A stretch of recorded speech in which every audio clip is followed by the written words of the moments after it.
بسم اللہ الرحمن الرحیم۔ مفتی سلمان اظہری صاحب کی اس ویڈیو سے متعلق یہ سوال ہے، کئی حضرات اس کے بارے میں معلوم کر چکے ہیں، بہت سوشل میڈیا پر بھی اس کو شیئر کیا جا رہا ہے، تو پہلے اس کو سماعت کر لیں، پھر اس کے بعد میں اس پہ تبصرہ کرتا ہوں۔ مولانا اشرف علی تھانوی دیوبند کے بڑے عالم ہیں، ان سے ہی سوال کیا کسی نے، اعلیٰ حضرت کے وصال کے بعد کہا آپ کے مخالف تھے، وہ انتقال ہو گیا، انہوں نے افسوس ظاہر کیا، وہ بڑے عاشق رسول تھے۔ کون کہہ رہے ہیں؟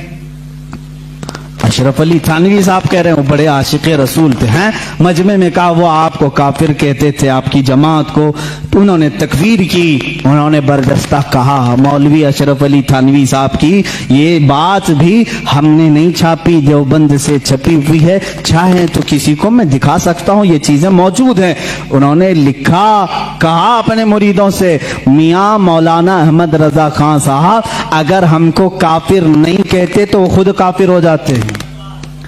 عجیب بات ہے، عجیب بات ہے، اقرار بھی ہے پھر اصرار بھی ہے۔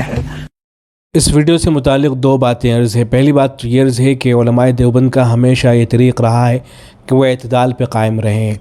علماء دیوبند کے خلاف تکفیری مہم چلائی گئی، ان کو کافر تک قرار دیا گیا، لیکن علماء دیوبند نے کبھی بھی جواب میں بریلوی علماء کو کافر قرار نہیں دیا۔ وہ چاہتے تو ایسا کر سکتے تھے، جس طریقے سے علماء دیوبند کی عبارتوں کو نکال کر اور ان کا غلط مطلب اور غلط معنی پہنا کر کے کفر کے فتوے لگائے گئے۔ علماء دیوبند اگر چاہتے تو وہ بھی یہ سب کر سکتے تھے، لیکن انہوں نے کبھی بھی یہ روش نہیں اپنائی اور ہمیشہ اعتدال کا ثبوت دیا۔ ایک واقعہ مولانا مرتضی حسن چاندپوری رحمۃ اللہ علیہ کے بارے میں نقل کیا جاتا ہے کہ ایک مرتبہ ایک شہر میں گئے جہاں بریلوی حضرات کی تعداد موجود تھی، اکثریت میں وہاں تھے، تو لوگوں کو اکٹھا کیا، اور اکٹھا کرنے کے بعد حضرت نے یہ فرمایا کہ آؤ آج میں احمد رضا خان صاحب کو جو قائد بغدادی ہے اس سے کافر ثابت کر کے دکھاؤں گا۔ چنانچہ جب لوگ اکٹھا ہو گئے تو ایک بچے کو بلایا اور بلا کر بچے سے یہ کہا کہ بیٹا پڑھو، اور بچے نے پڑھنا شروع کیا۔ پہلے انگلی الف کے اوپر رکھوائی، پھر ہا پر، پھر میم پر، پھر دال پر، اور بچے سے پوچھا کہ ملا کر پڑھو کہ یہ کیا ہو گیا ہے، تو بچے نے پڑھا کہ احمد، اس کے بعد پھر انگلی رکھوائی را پر، پھر ضاد پر، پھر الف پر، پھر کہا کہ اب کیا ہو گیا، تو بچے نے پڑھا احمد رضا، پھر اس کے بعد انگلی رکھوائی کاف پر، پھر الف پر، پھر اس کے بعد فا پر، پھر را پر، اور پھر اس کے بعد پوری عبارت پڑھوائی اور پوچھا کہ کیا ہو گیا، تو بچے نے پڑھا کہ احمد رضا کافر۔ تو مولانا مرتضی حسن چاندپوری رحمۃ اللہ علیہ نے فرمایا کہ ہمارے خلاف جو پروپیگنڈا کیا جاتا ہے اس کی صورتحال بس یہی ہے، کوئی بات کہیں سے اٹھا لی جاتی ہے، کوئی بات کہیں سے اٹھا لی جاتی ہے اور علماء دیوبند کی تکفیر کر دی جاتی ہے۔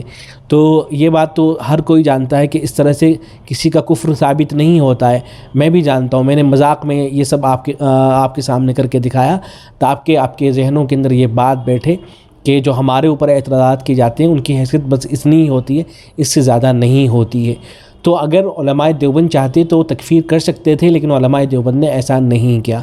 ایک بات تو یہ ہو گئی۔ دوسری بات یہ ہو گئی کہ جو روش علماء دیوبند کی رہی ہے اسی روش کو یہ حضرات کیوں نہیں اپناتے ہیں۔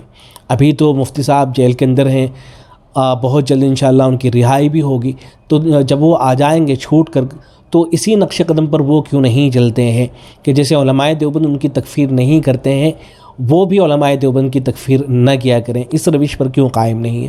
باقی جو واقعہ سنایا جا رہا ہے کہ احمد رضا خان صاحب کے بارے میں کہا گیا کہ وہ اگر ہمیں کافر نہ کہتے تو ہم بھی تو پھر وہ خود کافر ہو جاتے، اس طرح کی عبارت تھانوی رحمۃ اللہ علیہ کی موجود نہیں ہے۔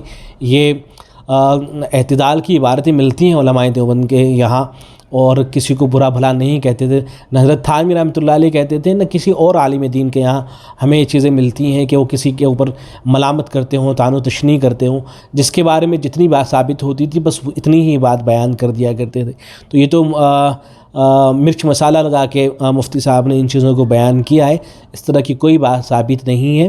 حضرت تھانوی رحمۃ اللہ علیہ نے کوئی اس طرح کی بات لکھی ہو، ایسی کوئی بات نہیں ہے۔ باقی یہ کہ جو بریلوی حضرات ہیں، جو اعتدال علماء دیوبند کے اندر ہے، وہی اعتدال ان حضرات کے اندر بھی آئے اور امت مسلمہ متحد ہوں، ہم ایک پلیٹ فارم پر جمع ہو، تو انشاءاللہ اس سے ہمارے قوت کے اندر اضافہ ہوگا اور انشاءاللہ اس سے فائدہ ہی فائدہ ہوگا۔ تو ہم ان کے حق میں دعا گو بھی ہیں اور امید کرتے ہیں کہ وہ آئندہ اس طرح کی باتیں نہیں کیا کریں گے۔ السلام علیکم ورحمۃ اللہ۔